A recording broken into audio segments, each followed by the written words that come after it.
नमस्कार, मैं हूं आपके साथ कविता राणा। चुनाव आते ही क्या राहुल गांधी की मति भ्रष्ट हो जाती है? आज ये सवाल देखिए खुद कांग्रेसी अपने आप से पूछ रहे हैं, क्योंकि राहुल गांधी के मुंह खोलते ही बिना कुछ किए भाजपा को कांग्रेस पर हमला करने का मौका मिल जाता है। अब देखिए 19 चुनाव से ठीक पहले राहुल गांधी ने देश के चौकीदार को चोर बुलाना शुरू कर दिया था। हालांकि कोर्ट से जब फटकार लगी तब जाकर उन्होंने चोर बोलना बंद किया, लेकिन जनता पीएम मोदी का ये अपमान भूली नहीं और चुनावी नतीजों में 52 सीटों पर ही कांग्रेसियों को समेट दिया। अब जो कि देखिए 2024 के लोकसभा चुनाव में 1 महीने से भी कम का समय बचा है। 19 अप्रैल से 7 चरणों की वोटिंग आरंभ हो जाएगी और इस बीच राहुल गांधी ने शक्ति पर बोलकर खुद के पैरों पर कुल्हाड़ी मार दी है। दरअसल असम से शुरू हुई न्याय यात्रा का समापन बीते दिनों मुंबई के शिवाजी स्टेडियम में हुआ और जहां इंडिया गठबंधन का शक्ति प्रदर्शन भी देखने को मिला। और इसी बीच राहुल गांधी ने शक्ति पर प्रहार कर बीजेपी को हमला करने का मौका दे दिया। राहुल गांधी ने यह कहा कि पीएम मोदी के पास ईवीएम, ईडी, इलेक्शन बॉन्ड की शक्ति है, जिससे हमें लड़ना है, जिसे हमें खत्म करना है। अब सवाल ये उठता है कि यहाँ राहुल गांधी को शक्ति से हिंदू धर्म को जोड़ने की क्या जरूरत थी? बस फिर क्या था? राहुल के देखिए इसी बयान पर मुंहतोड़ जवाब देते हुए पीएम मोदी ने ये कहा कि शक्ति की रक्षा के लिए मैं अपनी जान की बाजी भी लगा दूंगा। हम शक्ति से लड़ रहे हैं, एक शक्ति से लड़ रहे हैं। राजा की आत्मा ईवीएम में है,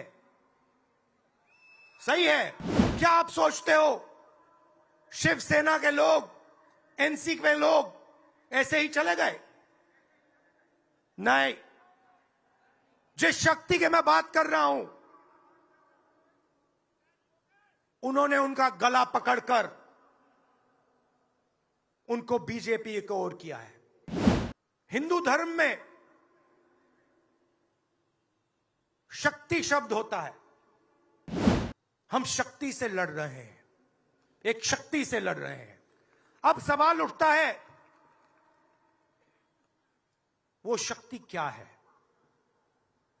जैसे किसी ने यहां कहा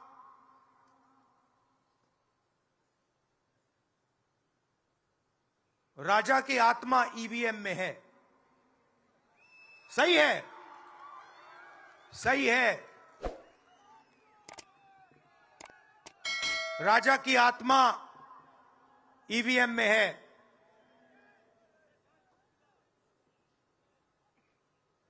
हिंदुस्तान की हर संस्था में है, ईडी में है, सीबीआई में है, इनकम टैक्स डिपार्टमेंट में है। एक वरिष्ठ नेता, नाम नहीं लेना चाहता हूं, इसी प्रदेश के एक वरिष्ठ नेता कांग्रेस पार्टी को छोड़ते हैं और रो के कहते हैं, मेरी मां से रो के कहते हैं कि सोनिया जी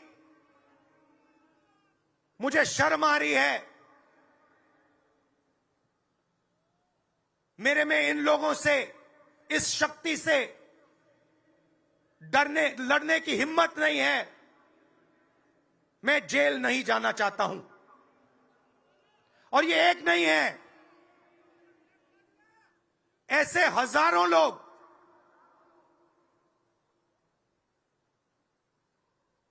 डराए गए हैं। क्या आप सोचते हो शिवसेना के लोग, एनसी के लोग ऐसे ही चले गए? नहीं, जिस शक्ति की मैं बात कर रहा हूं उन्होंने उनका गला पकड़कर उनको बीजेपी की ओर किया है और वो सब डर के गए हैं।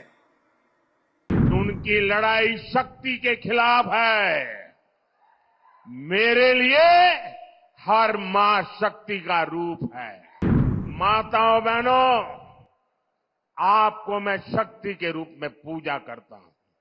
इंडिया अलायंस ने अपना घोषणा पत्र शक्ति को खत्म करने के लिए किया है। मैं इस चुनौती को स्वीकार करता हूं और मैं इन शक्ति स्वरूपा माताओं बहनों की रक्षा के लिए जान की बाजी लगा दूंगा। मुकाबला 4 जून को हो जाएगा। कौन शक्ति का विनाश कर सकता है और कौन शक्ति के आशीर्वाद प्राप्त कर सकता है, इसका मुकाबला 4 जून को हो जाएगा। अभी कल मुंबई में इंडी अलायंस की रैली थी और चुनाव घोषित होने के बाद इंडी अलायंस की ये पहली और उनके लिए सबसे महत्वपूर्ण रैली थी। उस रैली में उन्होंने अपना घोषणा पत्र जाहिर किया और उनके पहले घोषणा पत्र का ऐलान क्या है? मुंबई के शिवाजी मैदान में जो छत्रपति शिवाजी महाराज कहते थे, जब एक औरत को उठा करके लाए तो उन्होंने कहा, काश अगर तुम मेरी मां होती तो मैं भी तेरे जैसा सुंदर होता। ऐसा शिवाजी पार्क जहां से इंडी अलायंस ने अपनी घोषणा पत्र जाहिर किया और उन्होंने कहा है कि उनकी लड़ाई शक्ति के खिलाफ है। मेरे लिए हर मां शक्ति का रूप है, हर बेटी शक्ति का रूप है। और मेरी इन माताओं बहनों की तरफ से, माताओं बहनों, आपको मैं शक्ति के रूप में पूजा करता हूं। मैं भारत मां का पुजारी हूं। मैं आप शक्ति स्वरूपा सब माता बहन बेटियों का भी पुजारी हूं। और जिन्होंने कल शिवाजी पार्क में इंडी अलायंस ने अपना घोषणा पत्र शक्ति को खत्म करने के लिए किया है, मैं इस चुनौती को स्वीकार करता हूं और मैं इन शक्ति स्वरूपा माताओं बहनों की रक्षा के लिए जान की बाजी लगा दूंगा, जीवन खपा दूंगा।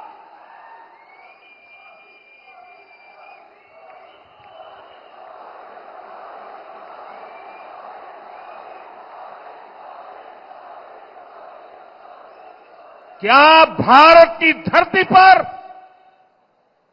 कोई शक्ति के विनाश की बात कर सकता है क्या? क्या शक्ति का विनाश हमें मंजूर है?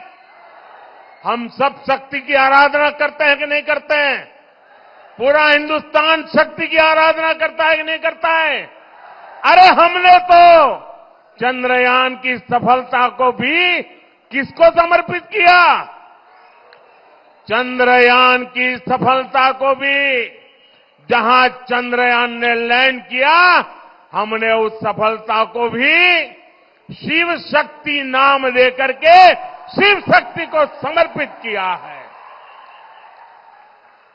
और ये लोग शक्ति के विनाश का बिगुल फूंक रहे हैं।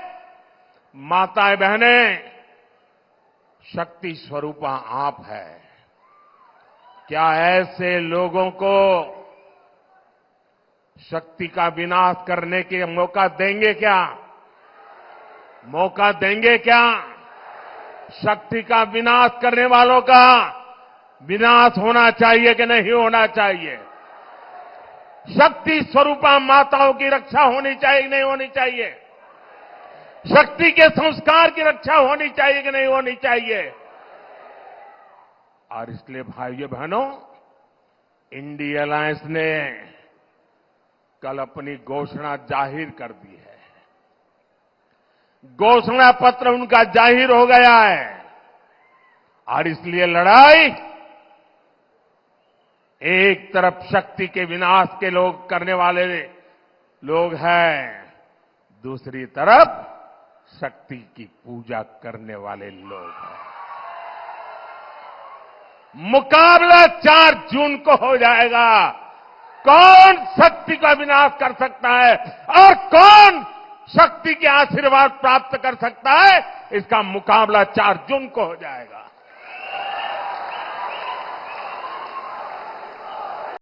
तो चुनाव से ठीक पहले, चैत्र नवरात्र से ठीक पहले शक्ति पर प्रहार करके राहुल गांधी ने कितनी बड़ी गलती कर दी है, ये तो देखिए वक्त बताएगा।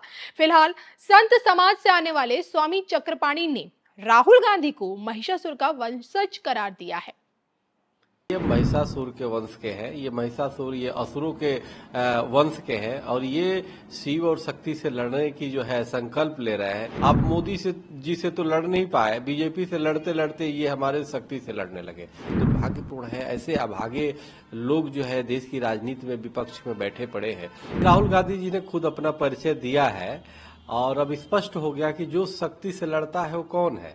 जो शक्ति से लड़ता है वो महिषासुर है, वो असुर है। अनेक असुरों का संहार किसने किया था? शक्ति ने किया था, माँ देवी ने किया था। और ये शक्ति से लड़ने की बातें कर रहे हैं, तो स्वाभाविक रूप से अपने को ये साबित कर दिया इन्होंने कि ये महिषासुर के वंश के हैं। ये महिषासुर ये असुरों के वंश के हैं और ये शिव और शक्ति से लड़ने की जो है संकल्प ले रहे हैं। तो स्वाभाविक रूप से देश के जो है सनातन धर्मी, देश के जो हिंदू धर्म के लोग हैं वो उनको ये अपना परिचय बता रहे और ऐसे लोगों से कभी भी हमें लगता है बिल्कुल समर्थन नहीं कर सकते।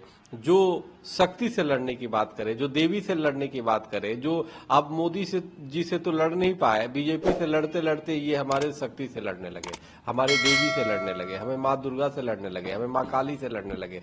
तो ये बहुत ही दुर्भाग्यपूर्ण है। ऐसे अभागे लोग जो है देश की राजनीति में विपक्ष में बैठे पड़े हैं और इसी के कारण इनका पतन हो रहा है। तो ये अपना परिचय जो है खुद दे रहे हैं कि ये निश्चित रूप से महिषासुर है। महिषासुर का वध किसने? शक्ति नहीं तो किया था, देवी नहीं तो किया था ना। तो ये अपनी परिचय दे रहा है कि ये लोग निश्चित रूप से असुर श्रेणी के लोग हैं। ये है चैन की पूरी पार्टी है, अपना या विपक्ष है और अब स्पष्ट हो गया। तो ठीक है, अपना परिचय दे रहे हैं, लेकिन महिषासुर मर्दनी माँ देवी ने किया था और इनका भी मर्दन देश की जनता लोकतांत्रिक तरीके से इनको बुरी तरह हरा के करेगी विपक्ष को। आप बिल्कुल इनको सबक सिखाएगी। बहुत दुर्भाग्यपूर्ण है। देवी देवताओं का अपमान एक जो शौक बना हुआ है। तो विनाश काले विपरीत बुद्धि, जब नाश मनुष्य का आता है पहले विवेक मर जाता है। तो विवेक मर चुका है, विवेक शून्य हो चुके हैं पप्पू जी, राहुल जी। तो निश्चित रूप से उल जुलूल बोल रहे हैं। तो देश की जनता इस तरह की देवी का से लड़ने वाले का साथ तो कभी दे ही नहीं सकती। स्वाभाविक है, वो तो देवी के साथ खड़े, वो तो शक्ति के साथ खड़े, वो तो देवताओं के साथ खड़े हैं। तो अब लड़ाई ये सुर असुर की हो गई है। एक तरफ सुर तत्व है यानी देव तत्व है और एक तरफ असुर तत्व है। तो राहुल जी असुर तत्वों का नेतृत्व कर रहे हैं। जो शक्ति से लड़ेगा वो तो असुर ही तो होगा ना। तो इन्होंने साबित कर दिया। तो असुरों का तो संहार होना ही है, लोकतांत्रिक तरीके से अब होगा। पहले हथियार से होते थे, अब लोग चुनाव के द्वारा, मत के द्वारा होगा। तो विपक्ष अपने साबित कर रहा है, ये बड़ा दुर्भाग्यपूर्ण है और जीत हमेशा सुरों की हुई है।